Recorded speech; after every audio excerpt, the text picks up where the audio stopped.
this is my second time in this truck. This is the second time I'm taking this thing for a spin. It got delivered to my shop with like 35 miles on it. So here we go. What I'm doing here is I'm going to do my miles per gallon loop. There's nothing scientific about it. I just use it as a reference point. So as soon as I enter the rail over there, that's when I reset this guy. So I go ahead and I'm going to set the cruise at 65. And then right here, as I'm entering this, I'm going to reset the fuel mileage. So with the fuel mileage reset, now we go. So on the back haul, I go to a certain spot, I flip around and come back. So that's what I'm doing here. But I wanted to bring you along on this first impression drive, right? This is my first actual driving this thing, paying attention. So as I'm coming back and under that overhead thing, I'll record the data. This gives me an idea where we stand and what we, in comparison to other vehicles. That's all it is. It's not miles per gallon actual test. It's just my little roam or my little test of one way or another. Anyways, so my first impressions is it's fairly quiet. I want to say it's a little quieter than my 21 mega cab I had. And if you're new to the channel, I had a 21 mega cab. Love that truck. Got rid of it a little sooner for a lot of reasons. One of the major reasons is that I was anticipating on the new transmission in 23, 60%, 40% in 24, and Ram screwed that up and only gave us the transmission in 25. So here we have. Finally got the new transmission, new engine. The engine sounds a little louder to me. I'm gonna baby this thing, or should I say take it easy, not haul anything heavy, not drag race it of any way, shape, or form. At least the first 500 miles. I'm really not gonna tow anything until 1,000 miles, so that's the game plan. As you can tell, I got 58 miles on it, so I got some miles to rack on. And also, I'm in a fishbowl. There ain't no tent around here, well, at least the front part. So, what can I tell you? Hold on a sec, guys. Hey, move over my little coaster. Sorry about that, guys. So, I don't know why. I feel like this truck handles differently. It kind of feels more floaty, if I could call it that. It definitely wants to stay true to the... Oh, it's probably the lane assist stuff. Let me shut that off to have a fair comparison. Okay, never mind. Scratch that. Pretty much what my main cap. So with the lane assist, it was kind of like always pulling me back, finding its own center, in other words. How does the truck handle, guys? I can't tell you. I didn't tow, I didn't drive it much. The brakes feel phenomenal. Let's start with the positives. I absolutely love what this transmission does on XL, on D-cell. I like how the exhaust brake works with the transmission and vice versa. They communicate, they work well, they work together. I definitely could appreciate these mirrors. Probably not the best looking mirrors on the market, but the fact that they come out electronically and they adjust the blind spot, money well spent. Also, the seating, okay? I've said this before, without having the real world experience with the seats, guys, these seats are solid. They're not bazillion ways adjustable like the Fords. One-stop shop is as close as it gets with these seats. Don't get me started with GM trash seats, but Ford has the best seats. Now, considering that the minimal adjustment that these seats have compared to... Here, I got Dave with me here. They're solid seats. I don't have any complaints. They're just good seats. They're well built, well engineered, well designed, well cushioned. So, do I wish they have massage? Of course. Do I wish there's a little bit more adjustments? I really don't care. You know what I mean? It's just when the rubber meets the pavement, and I understand this isn't going to be for everyone. There's going to be people that they wish they could adjust this or that. like these seats. I'm happy with them. Do I really care? If I had a choice, I would buy the more adjustable seats just have more options. Is it needed? Not really. So Ram took the approach, if it ain't broke, don't fix it. Ram, I really wish you gave us something more updated as far as interior.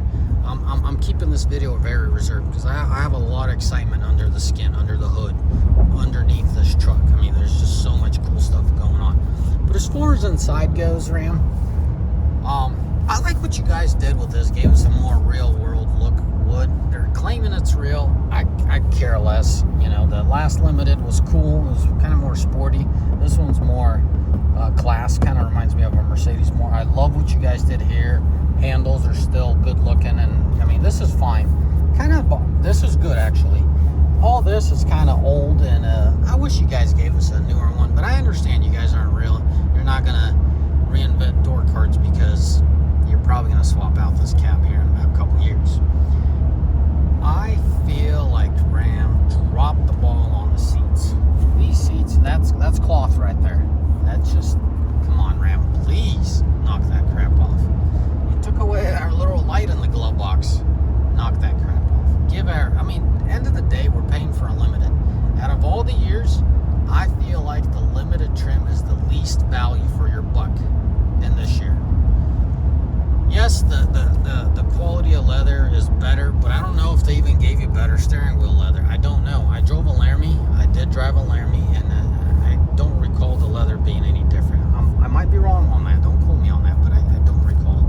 I was really excited that I misinterpreted the wood insert. I'm guessing this is what they're talking about. I thought they're going to give us the wooden piece back. Ram, please give us that back. It was so nice. You know, you have a Limited with wood, and it was just so much better. If you could do that for whenever you guys update the cab, please give us back. This is phenomenal, but they cheaped out to give you the wrap in the back. Come on, Ram, please help us out there. Quit leaving us hanging. I know you guys are cutting costs, but I know, end of the day, you guys got to pick your battles, and I just wish you guys didn't do this to the Limited. If possible, please make this an option. Just like you guys did phenomenal. You made the trailer. Thank you for making that whole trailer backup crap an option. That's why the hole's there. I'm fine. I'd much rather have nothing than that stupid knob there. Another module to go south, right? Same thing with that. Please let us save some money or opt out of that screen.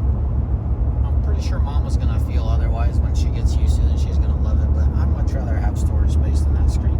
End of the day, unless you make big bucks, the only people that are buying these trucks are people that work, not the only people, high volume of people that buy them. Yeah, Limited is like an owner's truck,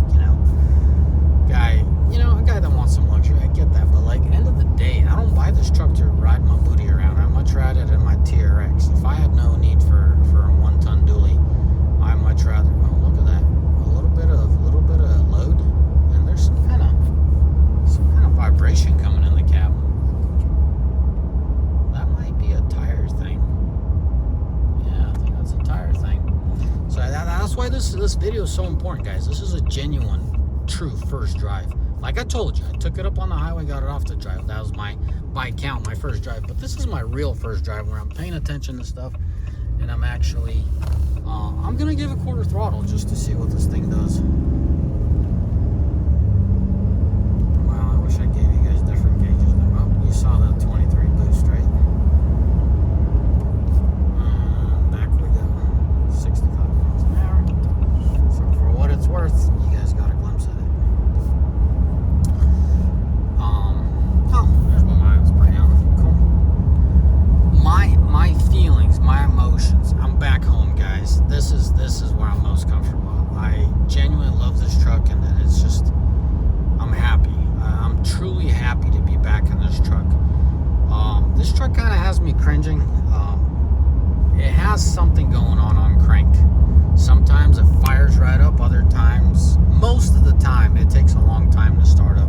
It'll sit there and crank, let's say 60% of the time, fairly extensively, and 10% of the time, really long. Like, you're like, does this thing run out of fuel?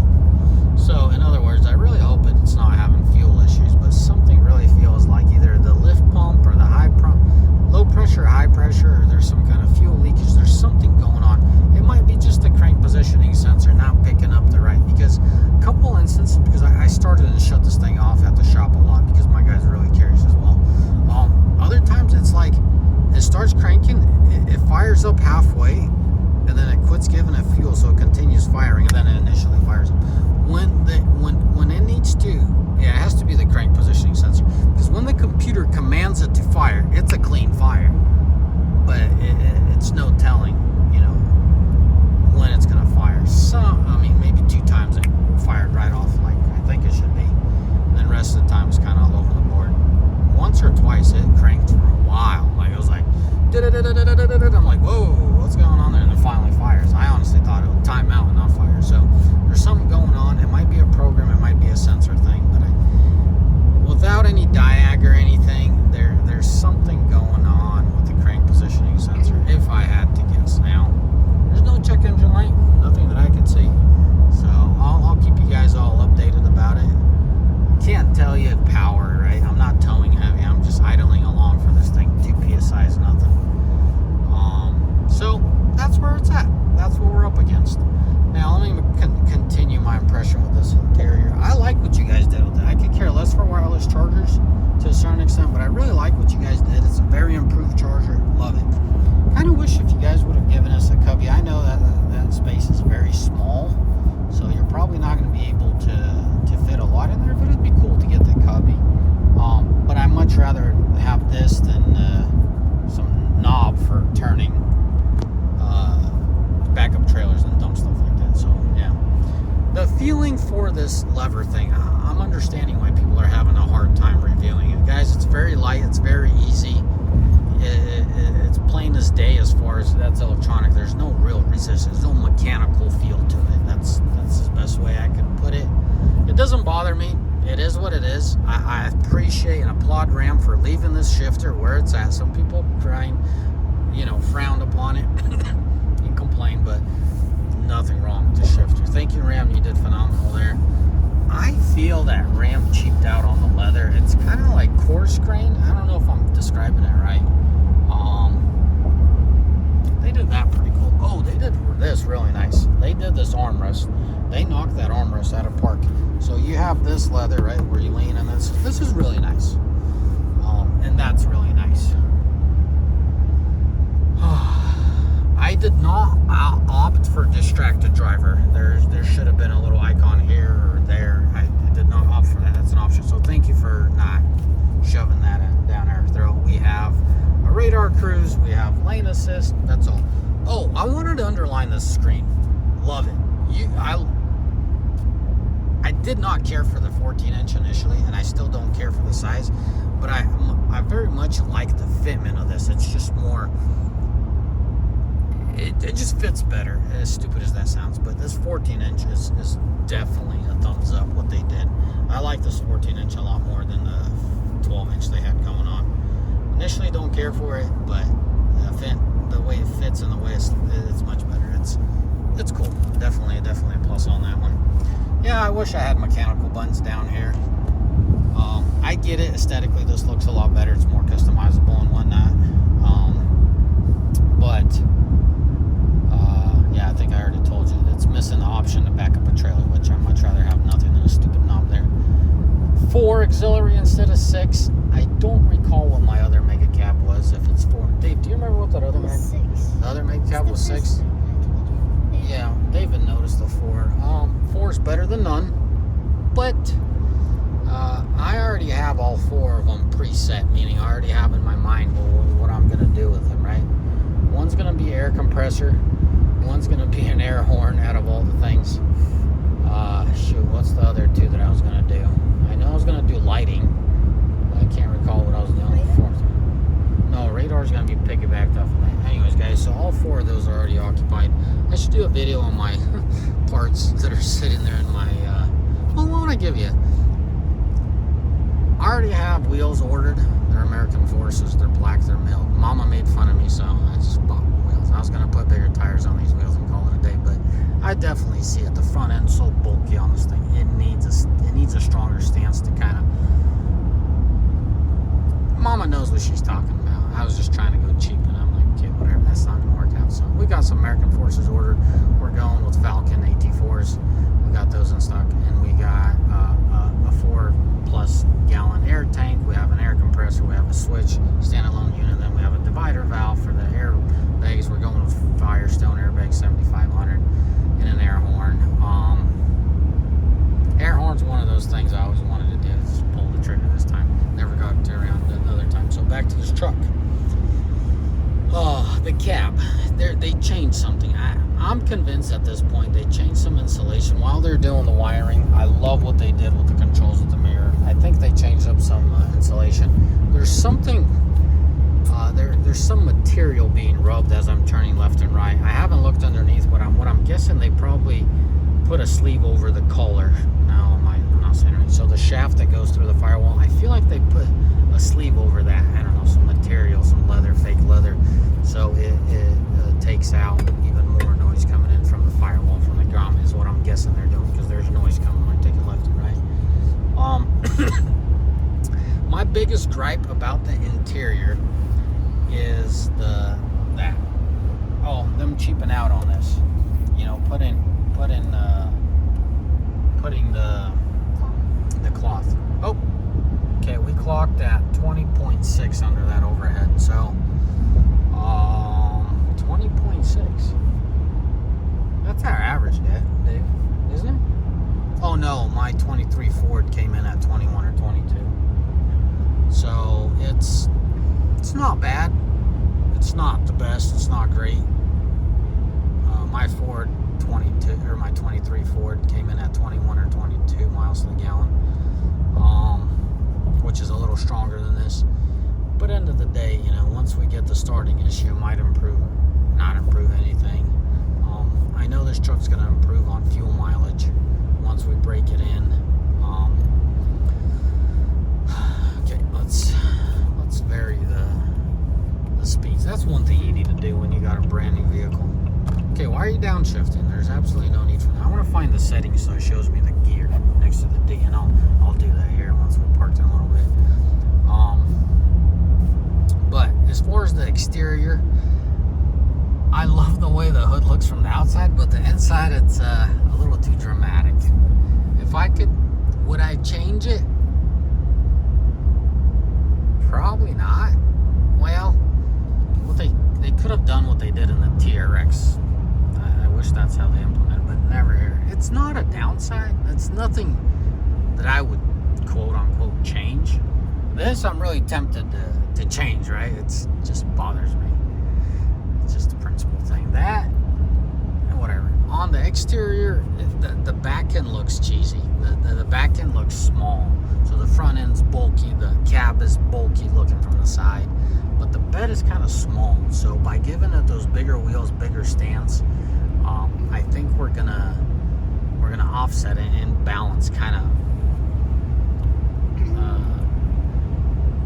blend everything in. So wheels and offset, anyways, is gonna take care of that. There's nothing that really throws me off. Thank you, Ram, for giving us that side step, or that little step in the bed of the truck.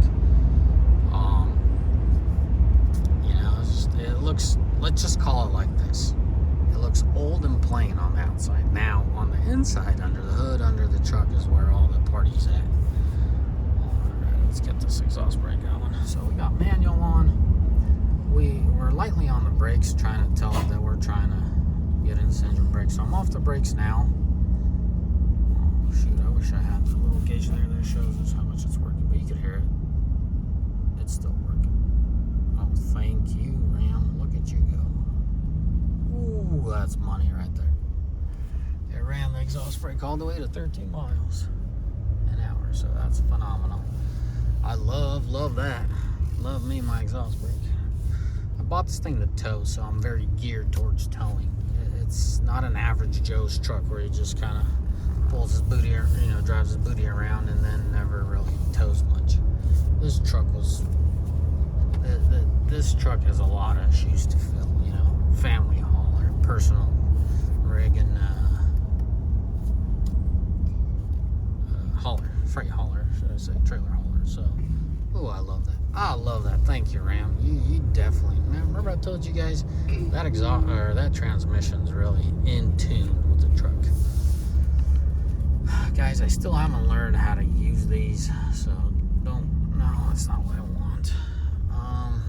I still haven't learned how to use it, so you could tell I do not know how to operate this media center. So this video is genuine and it's real. It's just what it is.